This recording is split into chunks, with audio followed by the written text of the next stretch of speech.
Ողջույն։ Բնակապահովման ծրագիր, սա թերևս այսօր Արցախից բռնի տեղահանվածներին ամենաշատը հուզող հարցերից մեկն է։ Ինչ նորություններ կան, ինչ է փոխվել, ինչ մանրամասներ կան, սա այն թեման է, որի շուրջ այսօր զրուցելու ենք Լիանա Պետրոսյանի հետ, բայց մինչ այդ ավանդական խնդրանքս բաժանորդագրվեք իմ YouTube-յան ալիքին,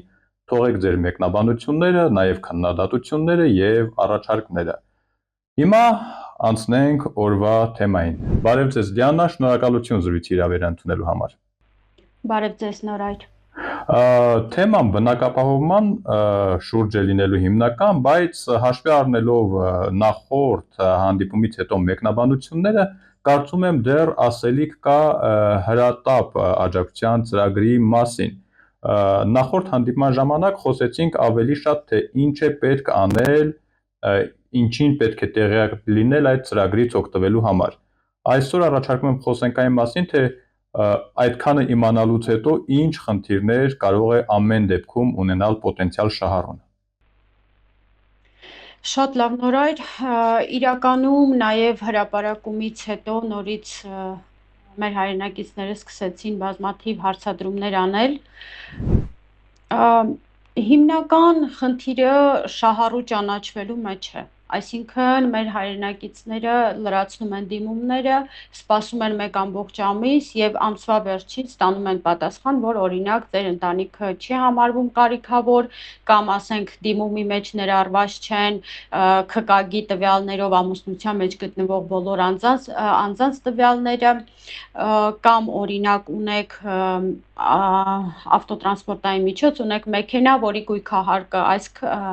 ավել է 15,000-ից կամ ձեր մեքենայի արտադրության թիվը բարձր է եւ դրա համար դուք շահառու չեք։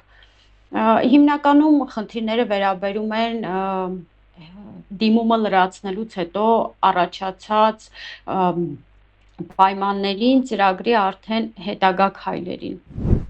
Սրանք արդեն անհատական մակարդակով լուծվող հարցեր են, այսինքն ընդհանուր բանաձև չկա, որ պետք է այսպես անել։ Յուրաքանչյուր դեպքում պետք է խնդրի հետևից մինչև վերջ գնալ։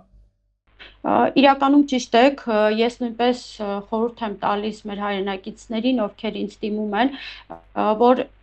եթե դուք համաձայն չեք որոշման հետ, եթե դուք ամեն դեպքում գտնում եք, որ դուք պետք է այդ ծրագրի շահառու համարվեք, պարտադիր պետք է բողոք դիմում գրեք սոցիալ նախարարի անունով, միասնական սոցիալական ծառայության պետի անունով, այսինքն դուք պետք է գրավոր ձեր դիմումի պատասխանի մեկնաբանությունը ստանաք, թե ինչ հիմնավորմամբ է, օրինակ, եթե ընտանիքը կարիքավոր չի համարվում, բայց դուք մտածում եք, որ ձեր եկամուտները բավարար չեն, որպեսզի դուք համարվեք ոչ կարիքավոր, ապա պետք է պարզաբանումը ստանաք հենց այն մարմնից, հենց այն որոշող գուցե անձից, ով այդ պատասխանը ուղարկել է ձեզ։ Կարծում եմ առաջիկայում այս թեմաներին անդրադառնալու էլի առիթներ կունենանք, հիմա առաջարկում եմ անցնենք բնակապահովման ծրագրերին, որովհետև դրանք բավական, այսպես ասենք, տարողունակ են, ու սկսենք նրանից, թե երբանից սկսեց, եթե չեմ սխալվում, այսպես ասենք, թարմ ծրագրերից մեկն էր։ Այո, ամենաթարմ 24 թվականին է ծրագիրը մեկնարկել, բայց պետք է նկատի ունենալ, որ տեղահանվածների համար 2 հիմնական բնակարանային ապահովման ծրագիր է գործում։ Առաջինի մասով առանձին շրջաններից տեղահանվածների համար դա 22 թվականի որոշումն է, որը տարածվում է հիմնականում Քաշաթաղից, Քարվաճառից, տարբեր այլ շրջաններում վերաբնակիչ այն ընտանիքներին, ովքեր 20 թվականին տեղահանվել են Արցախից։ Սա մի ծրագիր է եւ երկրորդ ծրագիրը, որը արդեն ավելի մեծ շրջանակներ է ընդգրկում, 24 թվականի մայիսի 16-ի 710L որոշմամբ հաստատված ծրագիրն է, որի շահառու են արդեն ինչպես 20 թվականին ոչ վերաբնակիչ տեղահանված ընտանիքները, այնպես եւ 23 թվականին Արցախից տեղահանված ընտանիքները։ Այսինքն, եթե փորձենք իմի բերել այսօր գործող ծրագրի շահառու ովքեր են հանդիսանում։ Ծրագրի շահառու են հանդիսանում 20 թվականի սեպտեմբերի 27-ից հետո եւ 23 թվականի սեպտեմբերյան իրադարձություններից հետո Արցախից տեղահանված այն ընտանիքները, ովքեր Հայաստանի Հանրապետությունում չունեն սեփականություն կամ ունեն սեփականություն, որը ձեռք են բերել հիպոթեկային տարբերակով, ընտանիքի ուրեմն անդամները ընտանիքը ինքը շահառու է դառնում ընտանիքի անդամների հաշվարկով, ավելի մատչելի ներկայացնելով ասեմ, որ ընտանիքի անդամ հանդիսացող բոլոր անձինք պետք է ներառված լինեն միգրացիայի տվյալներում։ Այսինքն, եթե ընտանիքի անդամներից մեկի տվյալները միգրացիայում չկա, ապա այդ ընտանիքը փաստացի կանգնում է խնդրի առաջ։ Եվ պետք է դիմելու պահին, ինչպես նշեցի, սեփականություն չունենան Հայաստանի Հանրապետությունում ու արդեն ունենան ամենակարևորը Հայաստանի Հանրապետության քաղաքացիություն։ Ընտանիքի Սա բոլոր անդամները։ ընտանիքի բոլոր անդամները, այդ թվում նաև անչափահասները եւ բոլորի համար պարտադիր է դիմելու պահին ունենալ ՀՀ անձնագիր։ Այսինքն լրացնելուց ծրագիրը նաև անչափահասների համար անձնագիր ունենալը պարտադիր է։ Ինչ պայմաններ է պետք այս ծրագրի շահառուն դառնալու համար։ Նշեցիք, բայց առաջարկում եմ կարճ, այսպես ասենք, որպես հուշաթերթիկ, որպեսզի մեր հայրենակիցները ունենան։ Անձը պետք է համարվի տեղահանված Արցախից, պետք է նրա տվյալները գտնվեն կամ միգրացիայում, կամ եթե 20 թվականի տեղահանված է օպերատիվ շտաբի տվյալներում, եթե ընտանիքի անդամ կազմող անձի տվյալները անձը չի Արցախից դուրս չի եկել ոչ 20 թվականից հետո տեղահանված շրջաններից, ոչ 23-ից հետո եւ չի անցել հակարի կամուրջը, այս պարագայում գործում է միջգերատեսչական հանձնաժողով նշված անձանց մասով, պետք է ընտանիքը դիմի ծրագրին, ստանա մերժում, որից հետո այդ մերժման հետքերով դիմի միջգերատեսչական հանձնաժողովին եւ ծրագրից դուրս մնացած անձի կամ անձանց մասով արդեն միջգերատեսչական հանձնաժողովը կայացնի որոշում։ Այսպես ավելի կարճ լինելու համար այն անձինք, ովքեր 20 թվականից մինչև 22-ի շրջափակումը կամ շրջափակման ժամանակ Արցախից դուրս են եկել, իրենց տվյալները հիմնականում չկան միգրացիայի տվյալների շտեմարանում եւ փաստացի հենց տվյալ անձինք են, որ իրենց ընտանիքների հետ կապված ունենում են խնդիրներ։ Տեսեք, շատերի մոտ մի փոքր թյուր պատկերացում կա բնակապահովման ծրագրի վերաբերյալ։ Այս ծրագրի շահառուն ի վերջո ինչ է ստանում։ Այսինքն մարդիկ ընտանիքը բնակարան չի ստանում, այլ ստանում է ինչ-որ հնարավորություն բնակարան ձեռք բերելու համար։ Կխնդրեմ մի քիչ մանրամասնեք, որպեսզի մարդիկ լավ պատկերացնեն, թե դա իրենց ինչ է տալու եւ ինչ չի տալու։ Շատ լավ, իրականում ի սկզբանե ծրագիրը մշակվել է որպես աջակցություն, այսինքն ինքը իրենից փոխհատուցում չի ենթադրում եւ որպես աջակցություն կառավարությունը իր առջև դրել է որոշակի առաջնահերթություններ, դրանցից մեկը շահառու ընտանիքի անդամների Հայաստանի Հանրապետության քաղաքացի լինելն է եւ այդ իրենց հասանելիք տանիքը հավաստագրի միջոցով ստանալը։ Այսինքն ոչ թե ընտանիքը միանգամից ստանում է բնակարան, բնակելի տուն, այլ ստանում է հնարավորություն, որ կարող է այդ սերտիֆիկատը, այդ հավաստագիրը իրացնել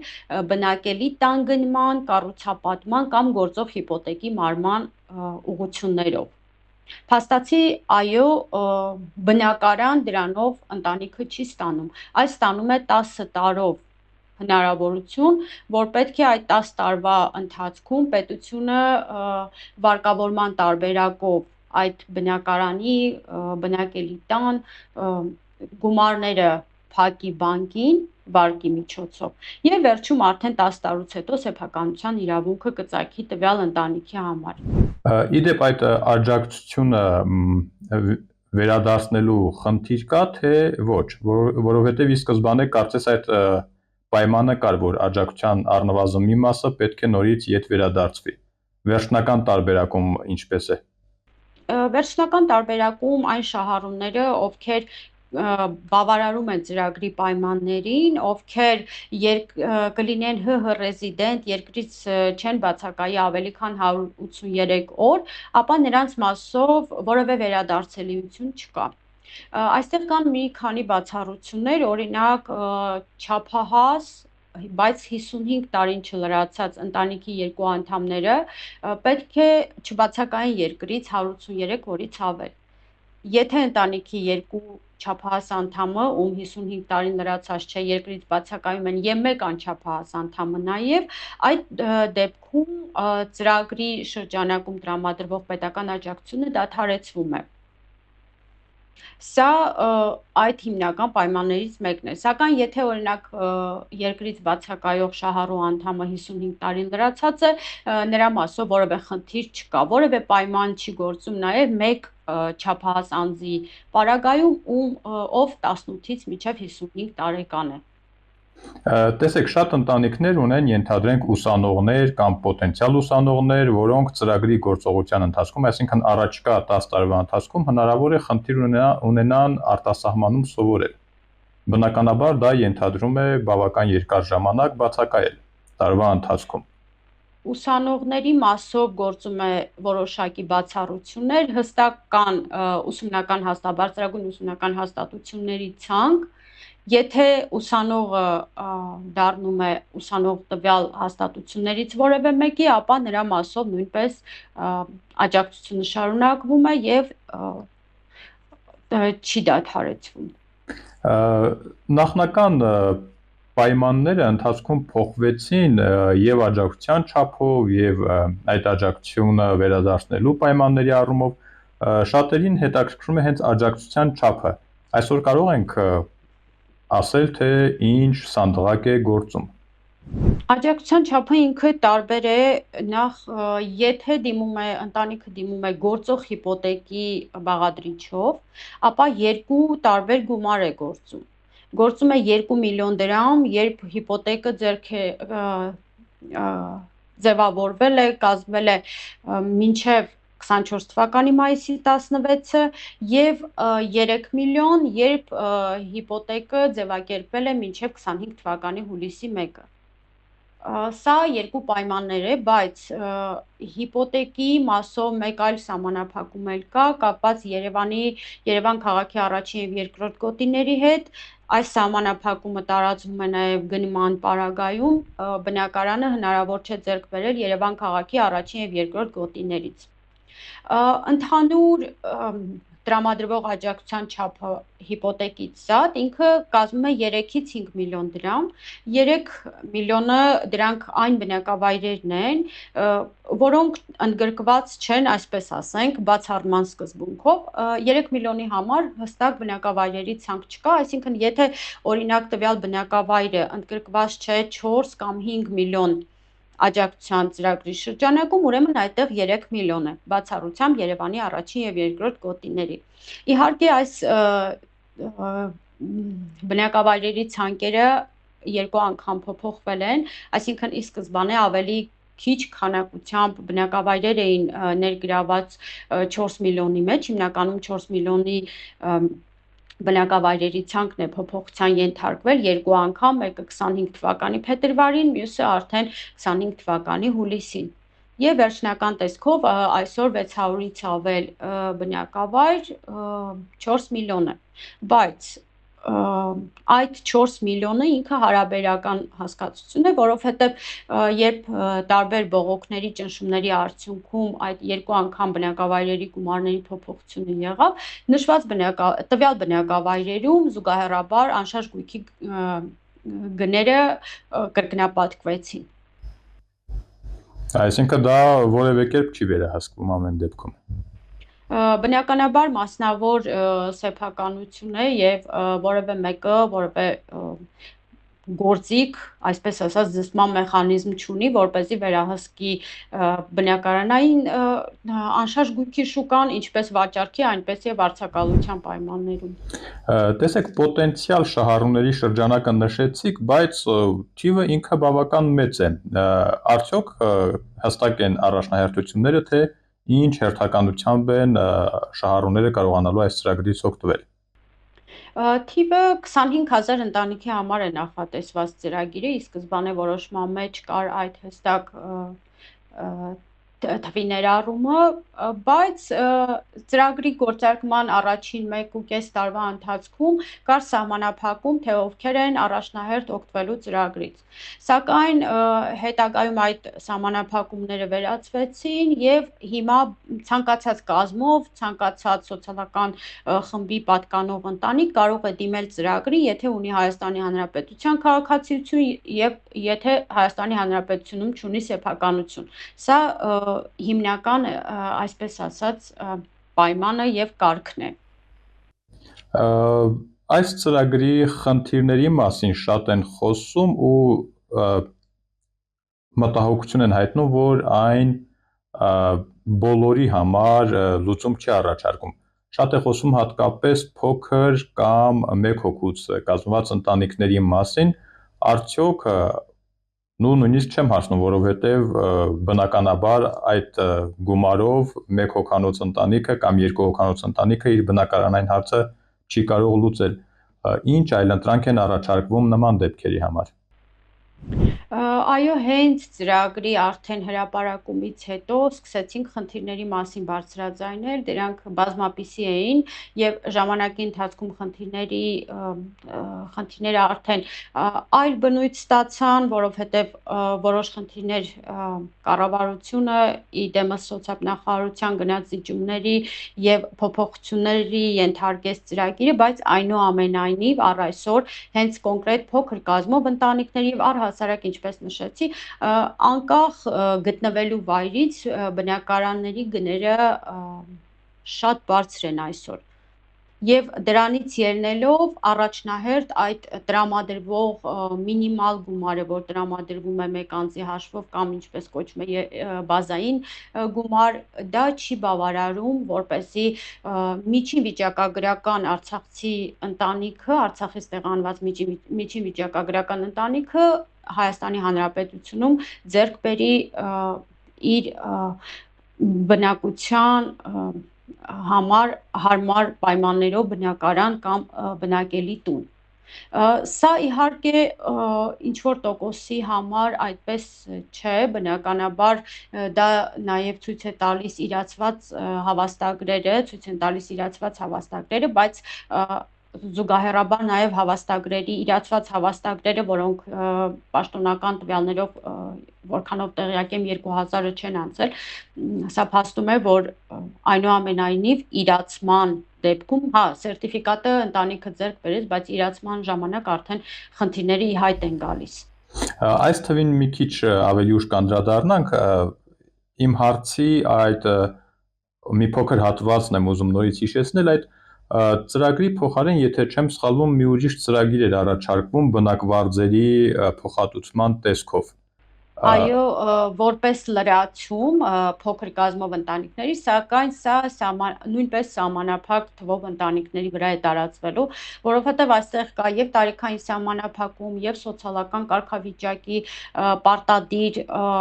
դիտարկում, այսինքն ելի ոչ բոլոր փոքր կազմով ընտանիքներն է, որ կարողանալու են այս ծրագրի շահառու դառնալ, իմիջիայլոց սա ավելի մեծ պահանջներ, պայմաններ ունի եւ ոչ բոլորն են գնալու ու դիմեն այդ ծրագրին։ Եվ կարծում եմ, որ դրա մասին կարող ենք նույնիսկ առանձին խոսել ու առավել մանրամասն ներկայացնել այդ ծրագիրը, որը զուգահեռում է ինքը բնակվարձի երկարաժամկետ աջակցություն է, բայց զուգահեռաբար նաև ընտանիքը պետք է կամ անձը պետք է հրաժարվի սերտիֆիկատից արդեն դրանով եւ ինքը պետք է արդեն ամբողջությամբ այդ ծրագրի շահառու լինելով արդեն այսպես ասած ենթարկվի այդ ծրագրի թելադրող պայմաններին։ Կարծում եմ դրան առանձին կանդրադառնանք, որովհետև շատերին է հետաքրքրում ու դա առանց չափազանցության շատերի համար կենսական խնդիր է։ Այո, բայց օրինակ երիտասարդ ընտանիքների վրա այդ ծրագիրը չի ազդելու։ Այո, հաշվի առնելով տարիքային առանձնահատկությունները։ Տարիքային առանձնահատկություններից ելնելով, այո։ Թվերից խոսեցինք եւ նշեցիք մոտ 2000 ու ամեն դեպքում 2000-ը չգերազանցող իրացված սերտիֆիկատների մասին։ Ու մինչ այդ էլ նշել էիք մեկ այլ թիվ 25000 պոտենցիալ շահառու, այսինքն պոտենցիալ ընտանիք, որ պետք է այդ սերտիֆիկատը ստանա։ Եթե զուտ մաթեմատիկորեն նայենք, շարունակությունը ավելի քան 10-15 տարի պետք է տևի։ Իսկ եթե իրատեսորեն գնահատենք իրավիճակը, ինչ է պետք, որ տեմպը մի փոքր ավելի արագ լինի։ Պետք է ոչ միայն մենք անդադ խոսում ենք բազային գումարի վերանայման մասին, բայց պետք է բազային գումարի վերանայմանը զուգահեռ նաև այլ քայլեր ձեռնարկվեն։ Ինչպես նշեցինք, չկա որևէ վերահսկողական մեխանիզմ, որպեսզի շուկայում հատկապես երկրորդային շուկայում նման գնաճ չլինի։ Սակայն սրան զուգահեռ առավելապես տեղահանվածների հետ շփումները եւ առհասարակ բոլորը խոսում են կառուցապատման եւ առաջնային շուկայի մասին եւ խոսում են, որ եթե լինի թեկուզ փոքր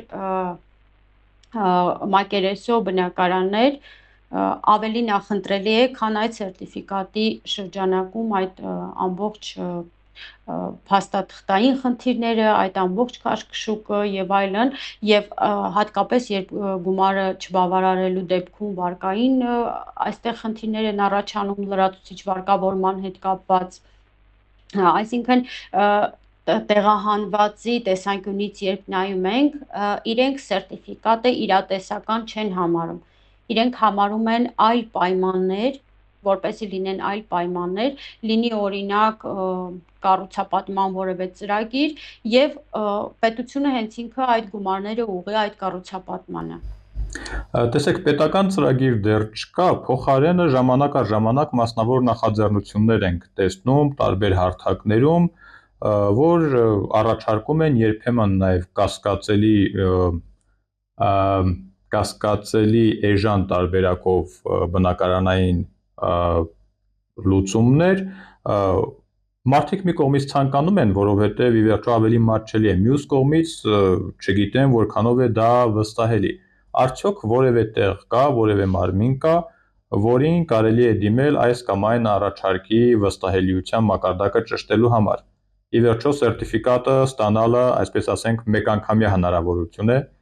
եւ չի կարող մեկ անգամ ստանալ, ձախողվել ոչ իր մեղքով, գնալ հաջորդ անգամ նորից սերտիֆիկատի համար դիմել։ Ամեն դեպքում այստեղ մենք պետք է նկատի ունենանք, որ իհարկե ռիսկերը կան, առանց որևէ իրավական գնահատական կամ առհասարակ գնահատական տալու գործող նախաձեռնություններին, բայց մենք գիտենք, որ ծրագիրը իրականացվում է բանկերի միջոցով եւ առաջնային կողմերից մեկը բանկն է եւ պետությունը։ Այսինքն հենց ինքը բանկը նույնպես պետք է այդ ռիսկերը գնահատի եւ պետք է այդ ձեռք բերվող անշարժ գույքը ամբողջությամբ համապատասխանի պետական չափորոշիչներին։ Օրինակ մեր բազմաթիվ հայրենակիցներ պարբերաբար խոսում են, ասենք, փայտե կոնստրուկցիայից էկոտների մասին, բայց ծրագիրը չի թույլատրում, որպեսզի այդ էկոտները կառուցեն կամ հողը ձեռք բերեն վրան այդ փայտե տներ կառուցեն։ Այսինքն ամեն դեպքում ծրագիրը որոշակի սահմանափակումներ ունի, պետությունը իր ռիսկերը ամեն դեպքում ապահովագրում է, բայց այստեղ նաև բանկի դերակատարումն է եւ քանի որ հենց նաև գնահատող անկախ գնահատողի կողմից է տվյալ օրինակ ձեռք բերվող գույքը գնահատվում, այստեղ բոլոր ռիսկերը պետք է հաշվի առնվեն։ Բայց իհարկե նաև մենք չենք կարող բացառել, որ կարող են նաև լինել հետագայում խնդիրներ լինեն այս մասով։ Ամեն դեպքում յուրաքանչյուր ընտանիք, որ փորձում է նման նախաձեռնություններից օգտվել, ինքն է ծանր ու թեթև անողը։ Նախ ինքը պետք է ծանր ու թեթև անի, նախ պետք է գնահատի հնարավոր բոլոր ռիսկերը, որից հետո արդեն գնա ու պայմանագիր կնքի որևէ կազմակերպության հետ։ Իդեպ մեկ թիվ էլ, եթե նման հարցի ուշադրություն դարձրել եք, շատ է ասվում, որ բոլոր արցախցիները ցանկանում են անպայման Երևանում տնավորվել։ Ինչ են հուշում իրացված սերտիֆիկատների աշխարհագրությունը, արդյոք Երևանն է գերակշռում, թե շատերը դեպի մարզեր են գնում ամեն դեպքում։ Ես այդ կարծիքին չեմ կարող լինել, չեմ կարող կիսել այն կարծիքը, որ բոլոր արցախցիները ուզում են Երևանում, որովհետև նաև իրացված սերտիֆիկատներն են հուշում, որ աշխարհագրությունը, սերտիֆիկատների իրացման աշխարհագրությունը տարբեր է, բազմազան է եւ այնպես չէ, որ ամբողջությամբ կենտրոնացված է Երևանում։ Իհարկե կարող է գերակշռել Երևանամերձ բնակավայրերը, օրինակ Աբովյան, Մասիս, Արարատ, Էջմիածին, Վաղարշապատ, բայց գտնում եմ, որ ելնելով զբաղվածության հանգամանքից, որովհետև մարդիկ առավելապես տնավորվում են այնտեղ, որտեղից ավելի հնարավոր է աշխատաշուկային մոտ լինել։ Իսկ մենք գիտենք, որ հիմնականում աշխատաշուկային մոտ են հենց իմ կողմից թվարկած այդ մարզերի ինչպես քաղաքային, այնպես նաև գյուղական բնակավայրերը եւ կարծում եմ նորմալ է, որ մարդիկ այդ բնակավայրերից են նախընտրում ձեռք բերել։ Իհարկե կան նաև գործող հիպոթեկի մարմանն ուղղված սերտիֆիկատներ, որոնք հնարավոր է, որ հենց ձեռք բերված լինեն, ասենք Երևանում, բայց ոչ առաջին եւ երկրորդ գոտիներում։ Սա ցույց է տալիս, որ այնուամենայնիվ ասել, որ արցախցիները բոլորը ուզում են, որ ապրեն Երևանում, ոչ, արցախցիները պարզապես ուզում են, որպեսզի բացի բնակարանից ունենան նաև զբաղվածության, կարողանան նաև իրենց զբաղվածության խնդիրը լուծել։ Իդեպ աջակցության շատ ծրագրերում որպես նախապայման նշվում է Հայաստանի Հանրապետությունում անշարժ գույք չունենալու փաստը։ Արդյոք բնակապահովման աջակցության այդ ծրագրերից օգտվելով ավտոմատ չեն դառնա հիմնական մյուս ծրագրերից դուրս մնացած։ Եթե զուգահեռենք բնակվարձի ծրագրին, ապա բնակվարձը շարունակվում է խոցելի խմբերի համար, այսինքն եթե տվյալ ընտանիքը, ով ձեռք է բերել հավաստագրով բնակարան, մինչ այդ ստանում էր բնակվարձ, ինքը շարունակելու է ստանալ։ Սա նաև որպես խթանող միջոց է, որպեսզի տեղահանվածները օգտվեն բնակապահովման ծրագրից։ Իսկ ահա հրատապ աջակցությունը, որը տրամադրվում է Արցախից տեղահանված կարիքավոր ընտանիքներին, սա դադարեցվում է հենց սեփականության հիմքով։ Մեր զրույցի ընթացքում նշեցինք, բայց ամեն դեպքում ինչ քայլեր են անհրաժեշտ, որպեսզի այս ծրագրի իրականացման ընթացքը լինի ավելի հարթ եւ ավելի արագ։ Ի վերջո այդ առաջարկները կարող են ուղղված լինել ինչպես Հայաստանի կառավարությանը, այնպես էլ պոտենցիալ շահառուներին։ Հիմնականում խոչընդոտող հանգամանքների բացառումը, ինչպես օրինակ ընտանիքի անդամների օրինակ անչափահաս անդամի ոչ միգրացիայի տվյալներում չլինելու հանգամանքը կամ ընտանիքի որևէ անդամի միգրացիայում չլինելու հանգամանքը, այնպես էլ օրինակ քաղաքացիության հետ կապված հարցերը, երբ ընտանիքի բոլոր անդամները պարտադիր պետք է ունենան Հայաստանի Հանրապետության քաղաքացիություն, սրանք որպես պայման են եւ սեփականության պարագայում խնդիր կա օրինակ Հայաստանից ժամանակին Արցախ հարս գնացած ընտանիքների մասով, ովքեր իրենց հայրական տնից ունեն որոշակի մասնաբաժին եւ այդ մասնաբաժնի հիմքով չեն կարողացել ծրագրի շահառու դառնալ։ Նու դե Խնդիր ֆակտո ունենք չունեն, բայց դե յուրե մնում են ինչ-որ միտեղ գրանցված հայրական տան վրա։ Որպես սեփականության ինչ-որ մասնաբաժին ունեցող։ Եվ այստեղ նաև կարևոր հանգամանք է գնման իրավունքով նախկինում ձեռք բերված անշարժ գույքի սեփականատերերը, այսպես ասած, իրենք որևէ բնակապահովման ծրագրում ներառված չեն։ Սա եւս խնդիր է եւ կան եթե չսխալվեմ հարյուրավոր ընտանիքներ, ովքեր այսօր այդ խնդրի առջև են եւ չեն կարողանում բնակապահովման ծրագրի շահառու դառնալ, որովհետեւ ժամանակին Հայաստանի Հանրապետությունում ձեռք են բերել գնման իրավունքով անշարժ գույք։ Եվ ունենք մեկ այլ խնդիր 22 թվականի ծրագրի շահառու, բայց 23 թվականի նորից տեղահանված ընտանիքներ, որոնց տրամադրվել է, ասենք, այդ 10 միլիոնանոց կոչվող սերտիֆիկատը եւ սերտիֆիկատի մեջ գրանցված է 3 ընտանիք մոտ 10-ից ավել անդամներով, այս ընտանիքները նույնպես չեն կարողանում նոր ծրագրի շահառու դառնալ եւ զուգահեռաբար չեն կարողանում իրենց սերտիֆիկատը իրացնել։ Սրանք տեխնիկական հիմնական խնդիրներն են, որ շահառուների մասով։ Իսկ ահա իրացման դեպքում արդեն լրացուցիչ վարկավորման խոչընդոտները պետք է բացառվեն, որովհետև մարդիկ օրինակ ժամանակին ունեցել են վարկային պարտավորություն, հետո պետական ծրագրով այդ վարկերը զիջվել են Հայաստանի Հանրապետությանը բանկերից, տվյալ անձը փաստացի բանկին իբրև թե չունի վարկային պարտավորություն, սառեցված են, բայց այնուամենայնիվ բանկերը որևէ գործարք նշված անձանց հետ չեն անում։ Եվ հիմնականում, քանի որ բազային գումարը չի բավարարում, որպեսզի մարդիկ բնակարան ձեռք բերեն, ոչ միայն Երևանում, այլ նաև մարզային բնակավայրերում, վարկային այս պարտավորությունները նախկինում սև ցուցակում լինելը խնդիր են առաջացնում լրացուցիչ վարկավորման համար։ Այս խնդիրների մասին ենթադրում եմ հասցեատերերը տեղյակ են, տվյալ դեպքում Հայաստանի Հանրապետության կառավարության համապատասխան մարմինները։ Մենք աշխատանքային ռեժիմով պարբերաբար խնդիրների մասին ներկայացնում ենք մեր առաջարկությունները, տեսլականը ներկայացնում ենք եւ կարծում եմ ոչ միայն մենք, այլ բոլոր այն անհատները, հասարակական հանրային գործիչներ ու կազմակերպություններ, ովքեր զբաղվում են տեղահանվածների խնդիրներով, բարձրաձայնում են խնդիրների մասին, ինչ որ մի մասով խնդիրներին լուծում տրվում է եւ ենթադրաբար այս վերջին առաջարկություններն էլ, որը մենք օրինակ վարկային պարտավորությունների մասով ակնկալում ենք, որ կառավարությունը նոր փոփոխություն կանի, որովհետեւ նախկինում արված փոփոխությունը տարածվեց միայն այն ընտանիքների շահառուների վրա, ովքեր լրացուցիչ վարկավորման կարիք չունեին։ Այսինքն սև ցուցակում լինելու հանգամանքը նրանց չի խանգարում իրացնել այդ սերտիֆիկատը, եթե սերտիֆիկատի գումարը բավարարում է։ Հիմա մենք ունենք առաջարկություն, որպեսզի այդ վարկային պարտավորությունները, այսպես ասած,